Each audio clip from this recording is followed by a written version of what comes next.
really wants to get into, we're in Athens, it's a college town, he wants to get into rentals. I want to be completely debt-free and very low risk before we consider that. How much student loans? So, $19,583.97. Our net is about 70, and mine fluctuates. Last year I was coaching a lot at a local boutique fitness studio, and we've always used his as the foundation, and then I kind of part-time for stuff in. We have a 3 and a 5-year-old, so my work juggled around. So explain to me why during the year you've been talking about this, you couldn't have already paid off the student loan.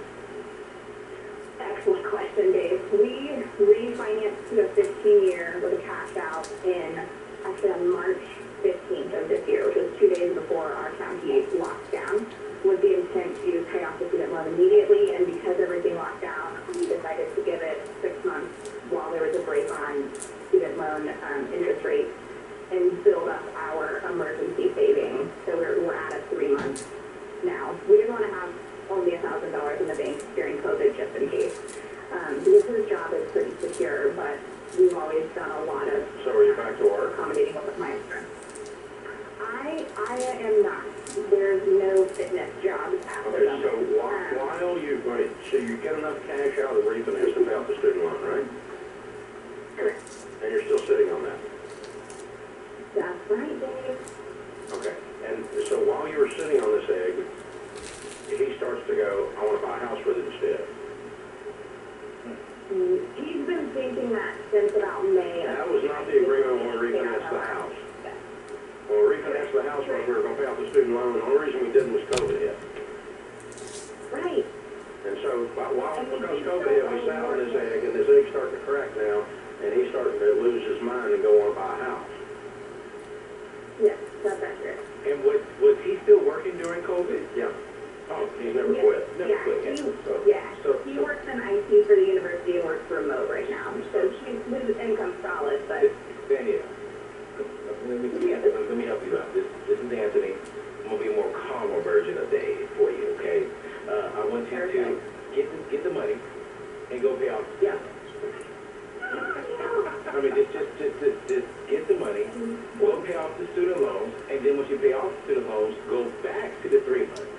Then after the 3 months, then, I mean, we're just going to work the baby steps. You know, I think a lot of people right now just are getting like money hungry. Oh, I can use my skills to make more money. And that's fine. I want you to make more money. Dave, we both want you to make more money, but do it on a solid foundation. So what does he do for a living now? He went back to his bachelor's. He's in IT for UGA. How many hours a week does he work? Software. He's 40 hours a week, salary. Perfect. Benefits. Perfect. Okay, so let me tell you, I got a buddy of mine that's good with laying tile and putting up trim and doing carpentry work and fixing a gutter. Started a little remodel business, and last year he made $300,000 profit. So these are skills that are valuable. I'm not sure your husband necessarily wants to leave the IT field, but I think on the weekend he could build some decks and do some other stuff, and he can make more money doing that than he can screwing around and flipping houses and bankrupting you people. Thank you. I'm falling off the dime because they're in and they're Hello. No risk. They just write you checks for your work. The rest is my favorite phrase. And we get to use our skill that mom and dad, or that dad taught me, which is a wonderful skill. My dad taught me to swing a hammer too. It's a wonderful thing to be able to pick up a screwdriver and know which end works, you know. And so it's a good thing. I'm glad he has that skill, but it's leading you guys down a bad path. You need to write a check, pay off the student loans as soon as you talk to him tonight. I don't want you to hide it from him, but Anthony's advice is exactly correct. Interesting discussion. It is. So it's almost as if you're heading in the right direction, and if you pause, instead of going ahead and doing what you're supposed to do, it gives you the opportunity to do stupid. Yeah. That was the problem. You could going down the interstate, and you let your foot off the gas, and the car starts drifting towards the exit. Yes.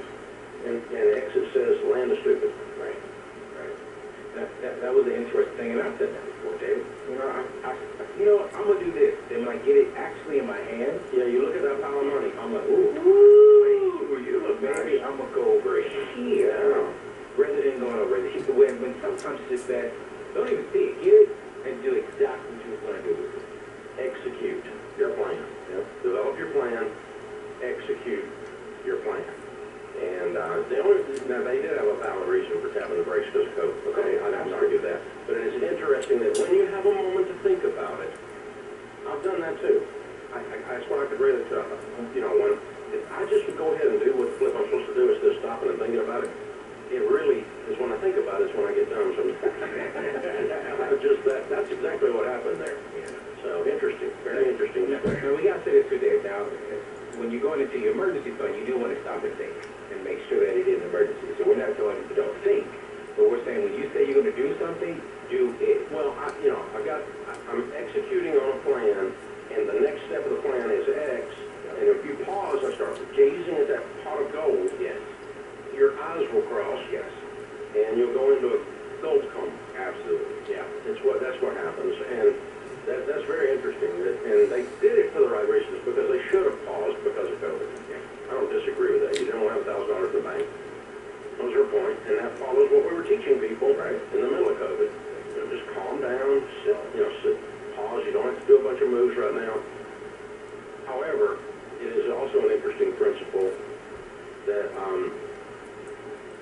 here's what I'm trying to say. Sometimes we overthink it.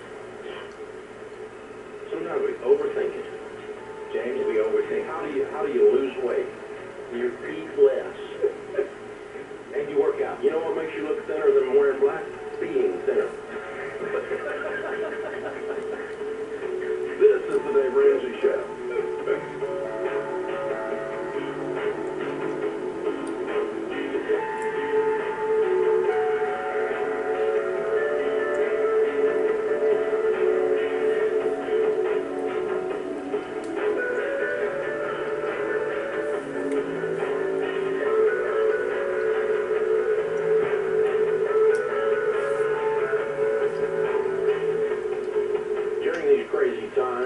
Advice I can give you is control the controllables. What you can fix today gives you hope for tomorrow. Let's start looking at major expenses like your monthly rent.